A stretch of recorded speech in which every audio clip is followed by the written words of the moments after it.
செடி நட்டுன்னு வரும். இன்னும் ஒரு 3 துண்டு இருக்குங்க. நடலாம். பாருங்க எல்லாரும் நீங்களே பாருங்க.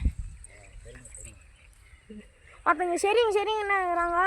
எங்கள் மாமா தான் பிரியாணி வாங்கி தரேன் ஏமாத்திட்டாங்க.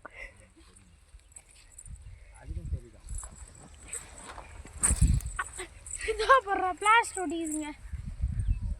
பிளாஸ்ட் இதார் நாங்கள் கத்தலை போத்தா இல்லை, நாங்கள் கத்தல் போத்துன்றேன். ஆமாம், நாங்கள் கத்தல் போத்தேன். கத்தல் போடுறோம். என்ன கத்தல் எதுவும் பழக்கமா? டேய் நீ எடுக்காதடா எரு கொட்டுதுடா.